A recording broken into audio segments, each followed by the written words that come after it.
Hello everyone, my name is Shanique and welcome to my YouTube channel.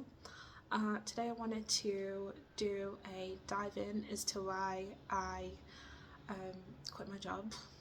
So a few months ago I did a short video just to say that I was thinking of quitting my job and starting my new journey. I didn't really know what it was I was going to do. I still don't really know what I'm supposed to be doing.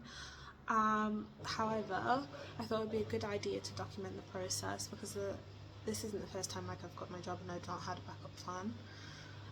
This time around I wanted to capture my journey and be a bit vulnerable and open and share it with you guys, because I know when you watch these videos normally it's people, they do videos 7 months or whatever after everything's worked out and they're fine and they're doing what they're doing. But I felt it's you end up missing the whole bit in between, which I find it to be a lot more meaningful. So that's what I'm trying to capture right now. To start off, I just wanted to take you through the reasons as to why I went and quit my job. I apologise for the sound because my washing machine is currently on and I cannot be bothered to pause it, so hopefully you can hear me well. If not, I'll probably end up editing a few bits, so if the video, the overall quality looks a bit choppy, that's the reason why. So anyway, the reason why I quit my job is, well, it all started, I would say, back in 2023. At the beginning of 2023, your girl was going through a really bad breakup with her boyfriend at the time, and ex-boyfriend now. So that kind of started off a whole crazy thing, and I didn't actually realise I was actually good. That's when I started my sign return. So all of the craziness, it just felt like it was one crazy stuff after another. And then there was some stuff that happened at my workplace. It was all going really well, to be honest. I was very burnt out at the time because I was doing my job and I was covering another person's job who, bless her, she was going through a lot in her personal life at that time, so she needed to take some time off, and I absolutely adore her. Yeah, so I was doing cover for some of her stuff, and then yeah, it got to about summer in 2023 where the burnout was really getting to me, and that was when my company decided to do my ex-company decided to do some layoffs, and I didn't really know how I was going to really cope with it, because it just meant that I was by myself doing my work, another person's work, because they hadn't backfilled the role, and then also 2 other people's work. So basically it was 5 people's it felt like 5 people's jobs I was doing at once. My manager at the time, she did try to support me, bless her, but it was only so much that she could do, because she was doing a senior position plus her role, trying to mentor me as well, because a lot of stuff that came up, I hadn't I worked in HR, so a lot of the stuff that were coming up, it was really senior level casework that I'd never dealt with before, so she was helping me with that, which I'm very grateful for. So it was a tough time, and as you can imagine, if you're doing that many people's work and then everyone in the company, because no one knew anyone else in the HR team at that time, they only knew me, they kept coming to me for inquiries and advice and stuff, so it came overwhelming. And the company was I would say a medium-sized company, so there's 300 odd people that worked there, so it was a lot of inquiries. Not saying that all 300 people were contacting me, because that's ridiculous, they weren't, but it felt a little bit too much. So then the burnout did increase a lot. Looking back at old photos and videos of myself, my eyes were very dull, sunken, I looked tired all the time, and I was very, very depressed and anxious as well. This then got extremely worse because by the time it got to the end of 2023, I was literally just gonna quit then. I was just like, I can't do this anymore. Like, my body was breaking down, and I didn't even realize that I was so burnt out that my speech was just completely gone. My memory was like really bad. I started forgetting things. I started to get a bit snappy. My mood was all over the place.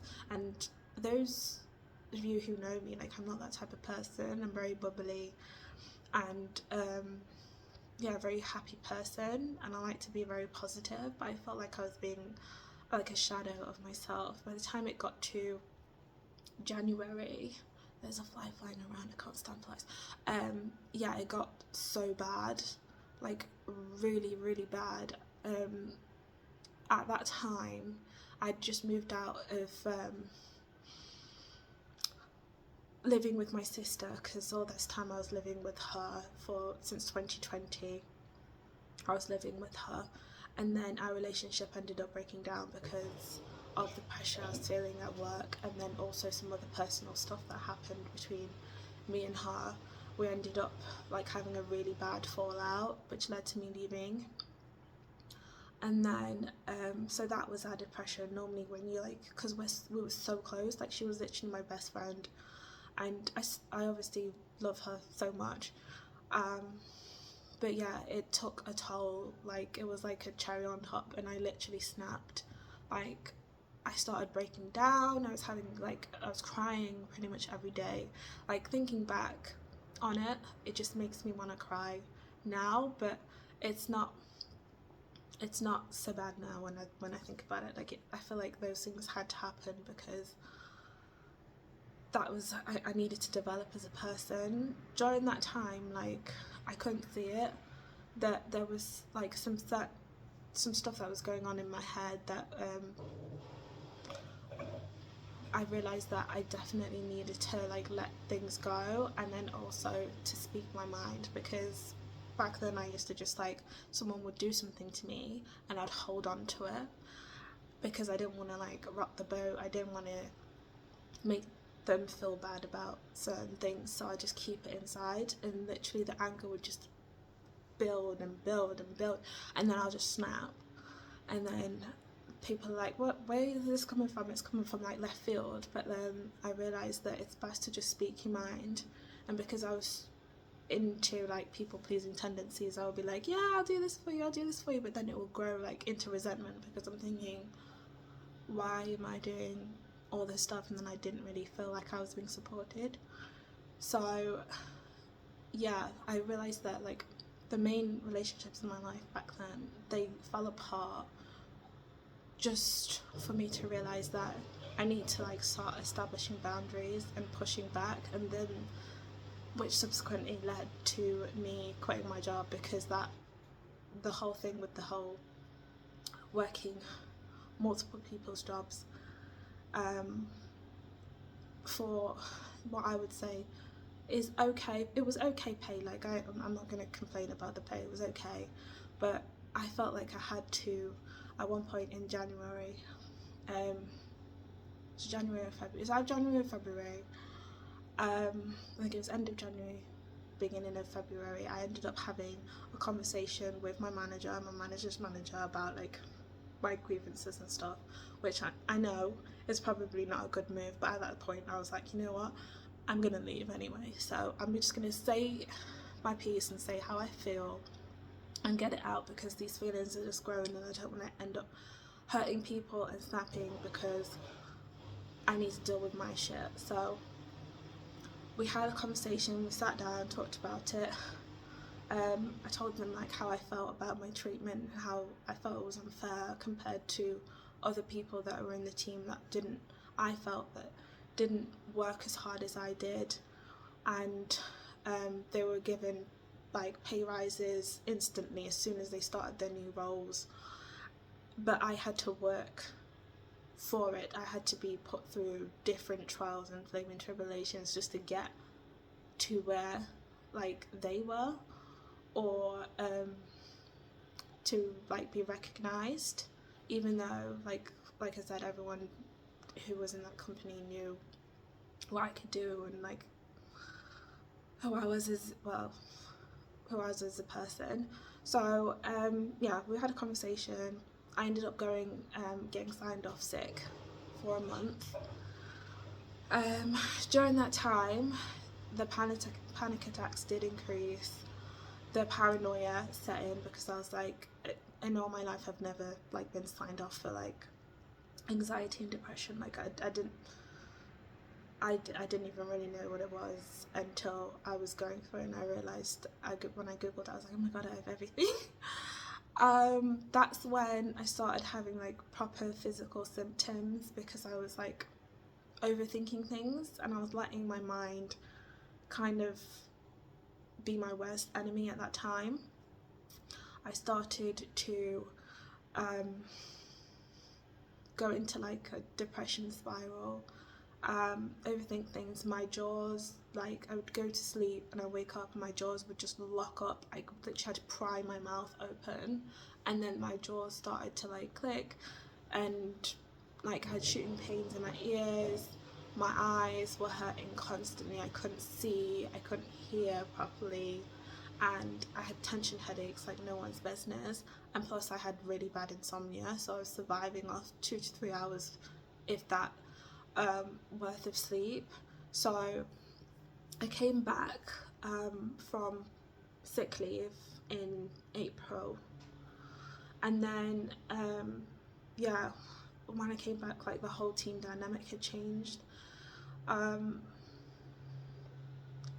The team that I was used to, like back in like 2022, it completely changed. Like I felt like the whole atmosphere was just really weird, and it just like, to me, it just cemented that it just wasn't for me. I felt like people were talking, you know when you come back and you feel like people are talking about you, like you could tell that people were just like gossiping, and instead of like someone truly like coming from a place of like, you know, hey, how you doing? Like, don't get me wrong, my manager did ask, but it felt like I was a problem, because obviously I had raised a bunch of things that I didn't agree with what was going on. So to me, I went from like being like a star, a golden girl, to someone who was now an enemy.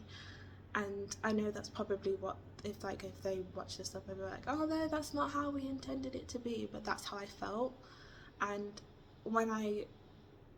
because I did ask them about certain stuff, just to see whether if I've offended somebody or hurt somebody, because I'm not that type of person. If I've hurt someone, I would apologise and I'll own up to it, and I'll try and make the relationship right. So I asked about it, just to see if there's anything that I could do, but like, just because I didn't want to like burn any bridges. But then it got to the point where I was just like, I can't, because to me it felt like I was being manipulated and gaslit throughout the whole experience, which then led to me resigning in July. There was a lot of stuff that happened between then that I won't go through because of like yeah, I don't want to like get too deep into it, but yeah, there was a lot of things that happened that to me just made me look at certain people a different way. And yeah, it definitely taught me a lot about myself, especially like having quit. And yeah, now I feel like I can just take some time out just to really get back to loving myself, knowing my true worth. And that's what I've been working on. I've been watching a lot of Abraham Hicks videos. They've really helped me try and get some understanding as to why I think the way I think, and trying to be more positive. Doing a lot of like gratitude in the morning has helped, to be thankful that, one, I'm healthy, I'm able to be fortunate to take a break, which a lot of people aren't fortunate to have, so that I am truly grateful for. Also, watching Bashar videos has really helped. because he's quite a humorous person, and I love to I love to be around people that are humorous and taking that content. So yeah, definitely speaks to my soul. To anyone that's going through anxiety and depression, I would definitely say probably check those two out as well. I've also been reading this book by Weist. It's called The Pivot Year. So this is the book. So yeah, I've been posting a lot about different pages in the books that really speak to me. So if you have a look up my TikTok, I'm going to put it down below. But yeah, there's basically the concept of the book is you just read one page per day. So literally it'll just say day whatever, and then you read it, and then you kind of just take some time and meditate and really try and get the whole what's it called again, message in, and just take it in, and then you can just go on with your day. It's like an injection of positivity, which helps. And then I've also been reading Good Vibes, Good Life by Vex King. That has helped. As you can see, your girl's got a lot of notes. But yeah, this also helps with establishing a healthy mindset. I've been doing a lot of bar Pilates. They've helped, and just working out has helped as well. So I think it's good to just incorporate different things into your life. I have adopted doing my daily tarots, so I started that in about April, learning how to read it, and then so I've been doing that. Drawing has helped because I'm a chronic overthinker, so if I draw, I've learned that it stills my mind. It makes me more grounded and present in the moment, which is something that I've definitely suffered from, either being too forward thinking, which then causes the anxiety, or reminiscing on past events that obviously no longer exist, which causes depression. So that has helped a lot. And then colouring, because it makes me feel in touch with my child spirit. So colouring, dancing, singing. I apologise to my neighbours because I don't know what it is. As soon as it's near 9 o'clock, I just want to dance, I just want to sing. So I apologise if I have kept you awake. I apologise, I'm sorry. Yeah, I'm the worst neighbour ever, but luckily I've not had any complaints, so I don't think they can hear it as much as I think they can. Or maybe they're just being very kind, and they're we're not just gonna bother her even though she's singing really badly. But anyway, yeah, singing, dancing, colouring. I feel once you also I started crocheting as well, so that has helped in being present, because it stops my mind overthinking. So yeah, this is a really long video. I didn't want it to be this long, but we'll see. I might end up, to be fair, I'll post another video just to tell you about other mindful stuff that I end up doing, because I feel if I carry on, it's just going to be an hour-long video. I don't want it to be that long.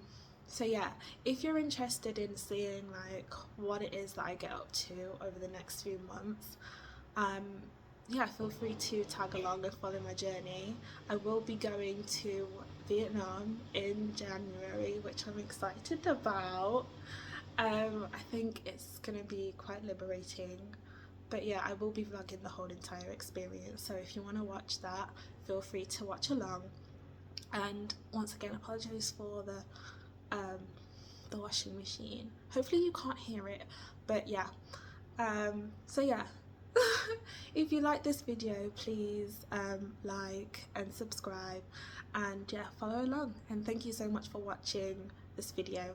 Okay, bye.